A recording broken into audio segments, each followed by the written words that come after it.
जागरूकता, उसके संबंध में एसपी साहब आपको विस्तृत में जानकारी देंगे। उसके पूर्व एक और मैटर है जो बहुत इंपॉर्टेंट है, साइबर सुरक्षा। उसके संबंध में मैं आपको कुछ बातें बताऊंगा। सभी 12th के स्टूडेंट है, सबको पता है सोशल मीडिया पे मैक्सिमम लोग होंगे, है या नहीं? सोशल मीडिया मतलब फेसबुक हो गया, इंस्टा, व्हाट्सएप, टेलीग्राम तो अभी बैन हो गया है, उस पर भी होंगे मैक्सिमम लोग।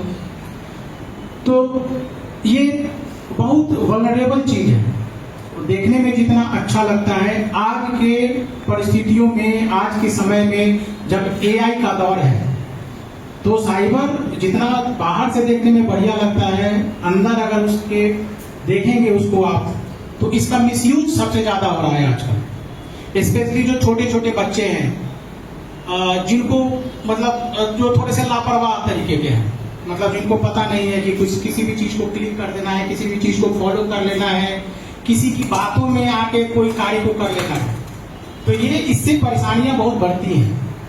तो मैं वही आपको बताऊंगा। कितने लोग हैं इंस्टा में? बता नहीं रहे हैं।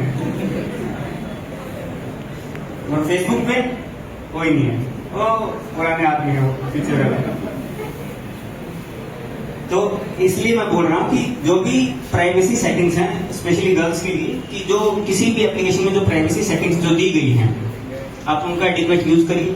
ये एक ऐसी एज है जिसमें क्यूरियोसिटी बहुत ज्यादा होती है, पता नहीं कौन मैसेज कर रहा है, रिप्लाई कर देते हैं जल्दी से। मैसेज रिक्वेस्ट आई, एक बार बात करके देख लेते हैं कि कौन है, पता तो चलिए क्या है, नहीं होगा तो 2-4 गाली देके ब्लॉक कर देंगे। लेकिन आप उस ट्रैप में ना फंसिए। आप जो आपके नोन्स हैं, आप उन्हीं से बात करिए। और अगर नोन भी हैं, उसमें भी आप एक कोई भी फोटोज वगैरह शेयर करने से अवॉइड करिए, क्योंकि आजकल फोटोज को मॉर्फ करना बहुत आसान हो गया है। मतलब पहले मॉर्फ हो जाती थी, लेकिन उसके लिए सोफिस्टिकेटेड टूल्स चाहिए होते थे, फोटोशॉप चाहिए होता था, उसके बाद बहुत ट्रेंड आदमी चाहिए होता था। आजकल क्या है, चैट जीपीटी को बोलो ये 2 फोटो हैं, इनको मर्ज करके इसका फेस इसमें ऐड कर दो, वो कर देता है। और फिर आपकी फोटो का मिसयूज होगा, आपको ब्लैकमेल किया जाएगा। और ये मत सोचिए कि लड़कियों को ब्लैकमेल किया जाएगा, लड़कों को पैसे के लिए ब्लैकमेल किया जाएगा। बात समझ रहे हैं? और जो स्कैमर है, या जो भी जो स्कैमर है, वो ये नहीं देखता है कि ये, उसको नहीं पता होता कि किसके पास कितना पैसा है नहीं है। आपके पास 5000 होगा, 5000 भी निकलेगा। बात समझ रहे हैं? और एक और नई चीज है कि अगर आपके पास पैसा नहीं है, ये एक जगह गए थे और यही लोअर बाजार एरिया में ही, ग्राउंड में ही, कोई जो ब्राउन शुगर, किसने सुना ब्राउन शुगर? किसने सुना है? हमेशा पीछे वाले हाथ खड़ा करते हैं, ऐसी बात नहीं। बढ़िया है।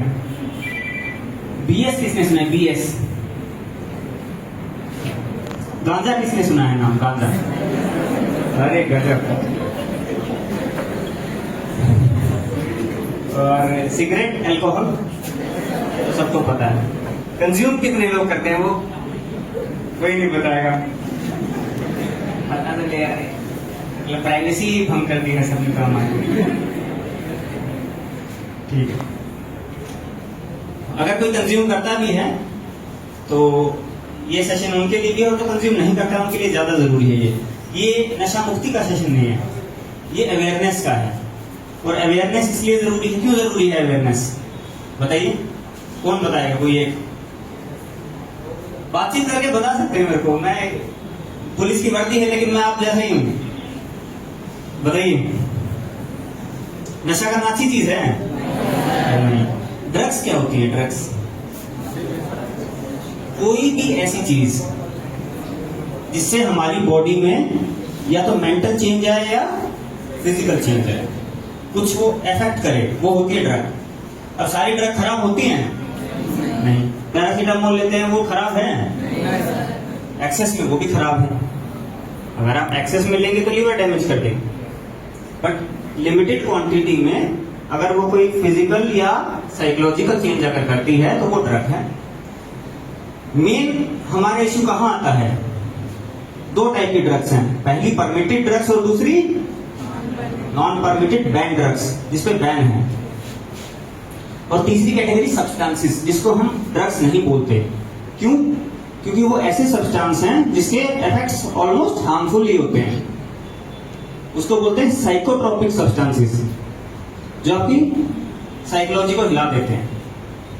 अब मैं एग्जांपल दूंगा। देखिए, भारत सरकार ने एनडीपीएस एक्ट लागू किया, narcotic drugs and psychotropic substances act. जो मैंने बताया ना, साइकोट्रोपिक सब्सटेंसेस, ये क्या हैं? ये ऐसे हैं जो ड्रग्स नहीं है लेकिन इफेक्ट करते हैं। और दूसरा, पहला है narcotic drugs and psychotropic substances, NDPS. हम लोग किसी को ड्रग्स के केस में अगर जेल भेजते हैं तो इसी एक्ट के तहत हम भेजते हैं। इसमें पनिशमेंट है कुछ ड्रग्स की कंजम्पशन की, बिक्री की, सेल की, स्टोरेज की भी। तो आपकी अगर पॉकेट में भी हमें मिल गई अगर वो ड्रग, तो उसके बाद मतलब आप पकड़े गए। अंडर 18 कितने हैं यहाँ इसमें से? 18 साल से कम एज के कितने हैं?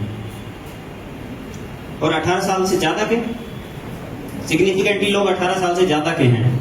और 18 साल से कम वालों को तो हम करेक्शनल होम में भेजते हैं। करेक्शनल होम मीनिंग जहाँ सुधार गृह है, बाल सुधार गृह। लेकिन अगर आपने 18 साल की एज आपकी हो चुकी है, फिर आपके लिए कोई छूट नहीं है। फिर आपको 30 साल के या 50 साल के आदमी जैसे ट्रीट किया जाएगा और उसको जेल जाना पड़ेगा।